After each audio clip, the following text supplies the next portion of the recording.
বাড়ি থেকে বেরোলে ছাতা নিয়ে বেরোতে ভুলবেন না কিন্তু। একে তো বর্ষাকাল, তার উপর নিম্নচাপ, বৃষ্টি চলছে, বৃষ্টি চলবেই। হাওয়া অফিস বলছে দক্ষিণবঙ্গে এখনো ভারী বৃষ্টি হতে পারে আজ। আর কি বলছে হাওয়া অফিস? উত্তরে কবে থেকে ভারী বৃষ্টি, কোনো সতর্কতা রয়েছে? আর এই যে নাগারে বৃষ্টি, এই বৃষ্টি কি কিছুটা হলেও কমবে কাল থেকে? বিশ্বজিৎ রয়েছে সরাসরি আমার সঙ্গে। বিশ্বজিৎ, কি বলছে হাওয়া অফিস? একদমই অতনু, প্রথমে দক্ষিণবঙ্গের কথায় আসি, কারণ একদিকে মৌসুমি অক্ষরেখা সক্রিয়, মনসুন ফ্লো রয়েছে এবং তাছাড়াও একটি অক্ষরেখা রয়েছে যেটি গাঙ্গেয় পশ্চিমবঙ্গের ওপর দিয়ে, এবং আরও একটি ঘূর্ণাবর্ত রয়েছে, অর্থাৎ এই ত্রিফলাতে বৃষ্টি চলবে। তবে দক্ষিণবঙ্গ থেকে ক্রমশ উত্তরবঙ্গে সরে যাবে এই ভারী বৃষ্টি বা অতি ভারী বৃষ্টির পরিমাণ। আজও দক্ষিণবঙ্গে ভারী বৃষ্টির সম্ভাবনা রয়েছে। দুই বর্ধমান জেলা, বীরভূম এবং মুর্শিদাবাদে দক্ষিণবঙ্গের ক্ষেত্রে ভারী বৃষ্টির সম্ভাবনা যেমন রয়েছে, তেমনি কলকাতা সহ দক্ষিণবঙ্গের বিভিন্ন জায়গায় আজও বিক্ষিপ্তভাবে বজ্রবিদ্যুৎ সহ হালকা থেকে মাঝারি বৃষ্টি হবে। আগামীকাল থেকে বৃষ্টির পরিমাণ কমে যাবে দক্ষিণবঙ্গে, তবে বিক্ষিপ্ত বৃষ্টি আগামীকালেও হতে পারে। শনিবার থেকে মঙ্গলবার পর্যন্ত বৃষ্টির সম্ভাবনা অনেকটাই কম দক্ষিণবঙ্গে, কিন্তু বেড়ে যাবে উত্তরবঙ্গের বৃষ্টি। কারণ আগামীকাল থেকে উত্তরবঙ্গের ওপরের দিকের যে 5 জেলা, দার্জিলিং, কালিম্পং, আলিপুরদুয়ার, কোচবিহার, জলপাইগুড়ি এবং তার সঙ্গে নিচের দিকের জেলা মালদা এবং 2 দিনাজপুর, এই সব জেলাতে এই বৃষ্টির পরিমাণ বাড়তে থাকবে। আজও যেমন মালদা, উত্তর দিনাজপুরে নিচের দিকে এবং দার্জিলিং, কালিম্পং ওপরের দিকে বৃষ্টির সম্ভাবনা বেশি, ভারী বৃষ্টি হতে পারে। তবে শনিবার থেকে মঙ্গলবার, শনিবার থেকে সোমবার পর্যন্ত প্রবল বৃষ্টি এবং মঙ্গলবার পর্যন্ত ভারী বৃষ্টি চলবে উত্তরবঙ্গের ওপরের দিকের 5 জেলা, অর্থাৎ দার্জিলিং, কালিম্পং, আলিপুরদুয়ার, কোচবিহার, জলপাইগুড়ি, এই যে 5 জেলা, সেই 5 জেলাতেই শনিবার থেকে সোমবার অতি ভারী বৃষ্টি, অর্থাৎ 200 মিলিমিটার পর্যন্ত বৃষ্টিপাত, এবং নিচের দিকের জেলাগুলিতেও বিক্ষিপ্তভাবে ভারী বৃষ্টি হতে পারে। অর্থাৎ সব মিলিয়ে উত্তরবঙ্গে বিপর্যয় বা দুর্যোগ যদি বলা যায়, সেই দুর্যোগের ঘনঘটা বাড়ছে এবং নদীর জলস্তর এমনিতেই বেশি রয়েছে, কারণ সিকিম এবং আসাম, মেঘালয়ে বৃষ্টি হয়েছে, প্রবল বৃষ্টি হচ্ছে এখনও, এবং সেখানকার যে জল সেটা নামবে। পাশাপাশি তিস্তা, তোরসা, জলঢাকার এবং এই সমস্ত নদীগুলি জলস্তর যেমন বেড়ে যাবে। প্রবল বৃষ্টি বলছো, সিকিমের ছবিটা একবার দেখাতে চাইবো। প্রবল বৃষ্টিতে কি অবস্থা সিকিমের? নর্থ সিকিম, আপার ডোংজু, সিকিমের একাংশের সঙ্গে পাহাড়ি গ্রাম বিচ্ছিন্ন হয়ে গেছে। একটা ঝুলন্ত সেতু ছিল, সেই সেতুর মুখে ধস। এবার আপার ডোংজুর বাসিন্দারা তারা টেনশনে পড়ে গেছেন। পার্থপ্রতিম রয়েছেন আমার সঙ্গে ফোনে। পার্থপ্রতিম, কি অবস্থা? তুমি জানি কি টানা বৃষ্টি চলছে নর্থ সিকিম জুড়ে, তার যেটা কিন্তু নতুন করে ধস আপার ডোংজু বলে এলাকায়, যেটা একটা পাহাড়ি গ্রাম, এবং গোটা সিকিমের অন্য অংশের সঙ্গে কার্যত বিচ্ছিন্ন হয়ে পড়েছে এই আপার ডোংজু এলাকা। এখানে প্রচুর মানুষের বসবাস এই পাহাড়ি গ্রামে, তারাও বেশ দুশ্চিন্তা এবং উৎকণ্ঠার মধ্যে রয়েছেন। এবং এই আপার ডোংজু যাওয়ার যে সংযোগকারী যে একটা সেতু রয়েছে, লোহার ঝুলন্ত সেতু, সেই সেতুর মুখেই কিন্তু পাহাড় থেকে বড় বড় পাথরের চাই নেমে এসছে, তার ফলে কিন্তু এই যোগাযোগ বিচ্ছিন্ন হয়ে পড়েছে। ইতিমধ্যেই সেখানে কিন্তু মঙ্গল জেলা প্রশাসনের কর্তারা সেটা পৌঁছেছে, যাতে দ্রুত সেনাবাহিনীর সঙ্গে কথা বলে তিস্তার উপর দিয়ে বিকল্প সেতু অন্ততপক্ষে যাতায়াতের জন্য দ্রুত চালু করা যায়, সেই চেষ্টাই চালিয়ে যাচ্ছে মঙ্গল জেলা প্রশাসন। কেননা যদি রাস্তাঘাট যদি বন্ধ হয়, তাহলে কিন্তু একদিকে যেমন রেশন সামগ্রী সেখানে পৌঁছাবে না, বা সেখানে মানুষজন যদি অসুস্থ হয়ে পড়েন বা স্কুল কলেজ যাওয়ার পক্ষেও কিন্তু একটা অসুবিধার মধ্যে রয়েছে। সব মিলিয়ে কিন্তু এক বিপর্যস্ত হয়ে পড়েছে এই বিচ্ছিন্ন এই পাহাড়ি গ্রাম আপার ডোংজু। ধন্যবাদ, ধন্যবাদ পার্থপ্রতিম, ধন্যবাদ।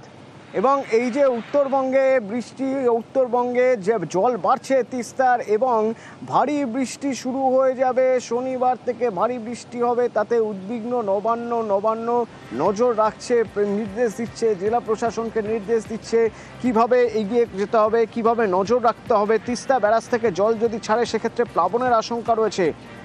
উত্তরবঙ্গের জেলাগুলিতে নজর রাখার নির্দেশ দেওয়া হয়েছে।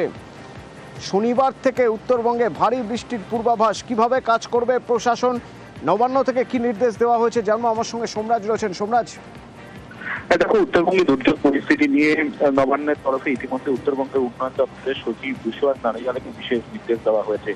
উত্তরবঙ্গের জেলাগুলি পরিস্থিতির উপর যাতে বিশেষভাবে নজর রাখা হয়। তুমি জানো যে তিস্তা ব্যারেজ থেকে লাগাতার জল ছাড়ার দরুন তিস্তা অধ্যুষিত যে নিচু এলাকাগুলি রয়েছে, বিশেষ করে মেখলিগঞ্জ, ক্রান্তি, শালুগোড়া, এই এলাকাগুলি থেকে ইতিমধ্যেই একাধিক বাসিন্দাদের নিরাপত্তানে সরিয়ে নিয়ে যাওয়া হয়েছে। রাজ্যের মুখ্য সচিব মনোজ পাল ইতিমধ্যে উত্তরবঙ্গ উন্নয়ন দপ্তরের সচিব তুষার নারিয়ালকে নির্দেশ দিয়েছেন যাতে প্রয়োজনে আরো বাসিন্দাদের নিরাপত্তানে সরানো হয়। শনিবার থেকে সোমবার পর্যন্ত ভারী থেকে অতি ভারী বৃষ্টিপাতের পূর্বাভাস রয়েছে পার্বত্য অঞ্চলগুলিতে। সেক্ষেত্রে তিস্তার জলস্তর আরো বাড়তে পারে বলে আশঙ্কা করা হচ্ছে এবং সেই কারণেই দার্জিলিং, জলপাইগুড়ি, কালিম্পং, কোচবিহার, আলিপুরদুয়ার জেলার জেলাশাসকদের ইতিমধ্যেই সতর্ক করেছেন মুখ্য সচিব মনোজ বন্দ্যোপাধ্যায়। নবান্ন সূত্রে খবর। ধন্যবাদ।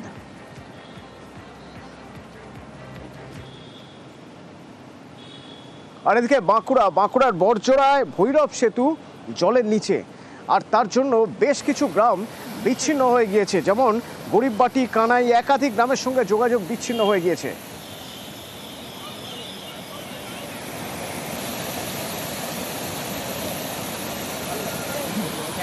জল ছুটছে ব্রিজের উপরে, ব্রিজ ভেঙে গেছে, পারাপার সব বন্ধ।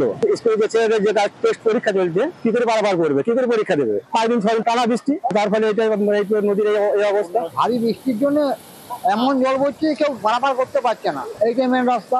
কোথায় যায়? এইটাই আমাদের বেলদৌড় যাওয়া যায়, বাঁকুড়া যাওয়া যায়, ছানা যাওয়া যায়, ভোলানা মোড়া হয়ে যায়, সোনামুখী যাওয়া যায়। আমাদের এখন সব বন্ধ। এই যে আমাদের 20-22টা গ্রাম আছে, সবাইকে যাওয়া সব আমাদের পুরো বন্ধ।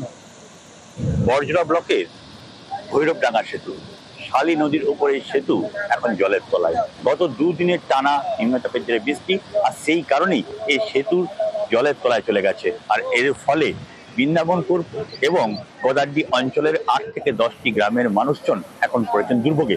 কারণ এই যে সেতু, এই সেতু দিয়েই তাদের যাতায়াত করতে হয় সোনামুখী এবং বিলিয়াতোড়ে।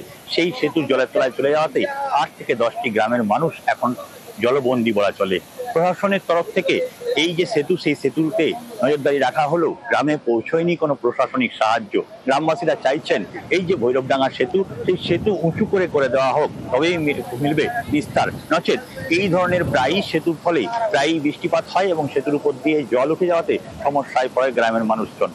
এখন দেখার প্রশাসনের নজরদারি কবে বাড়ে, কবে এই সেতু উঁচু করে করা হয়, সমস্যায় মেতে এই সব গ্রামগুলির। বাঁকুড়ার ভৈরবডাঙ্গা থেকে প্রিয়ব্রত গোস্বামী, নিউজ 18 বাংলা। একদিকে টানা বৃষ্টি হচ্ছে, আরেকদিকে ডিভিসি থেকে জল ছাড়ছে। আরামবাগের 4টি পঞ্চায়েত একরকম জলের তলায় বলা যেতে পারে। একবার দেখুন কি অবস্থা সেখানে।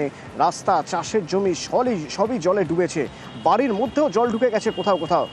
অঙ্গনওয়াড়ি কেন্দ্র, দোকান পাট সব জল থই। পানীয় জলের কল তাও জলের তলায়। বৃষ্টি আরও বাড়লে পরিস্থিতি আরও খারাপ হতে পারে। চাষবাসে সব ডুবে গেছে, কিছু তো নেই আমাদের। তাহলে এবার আমরা কি করে থাকবো? ছেলে পুলে দিকে শ্বশুর ঘর পাঠিয়ে দিচ্ছি। যদি ঘর দিয়ে রাতে যদি ভেঙে যায়, জল কি বাড়ছে? জল বাড়ছে তো, পরিস্থিতি খারাপই তো। বাড়ি ঘর সব ডুবে গেছে, বীজ সব জলের তলায়, বীজ নষ্ট হয়ে যাচ্ছে। বীজ না হলে ধান রোপাই হবে কি করে? ঘর বাড়ি সব আমাদের ডুবে গেছে, বিছনাপত্র সব ডুবে গেছে, কিছু নেই আমাদের থাকার মতো। কাপড় জামা ভিজে গেছে, পরার মতো কিছু নেই। কোনো জায়গায় আমাদের ফাঁকা নেই যে আমরা যে উঁচু জায়গায় কোথাও থাকবো, দাঁড়াবো। খাওয়া দাওয়া নেই, রান্না ফান্না করতে পারিনি। জলটাও কলের পাইনি, কল ডুবে গেছে।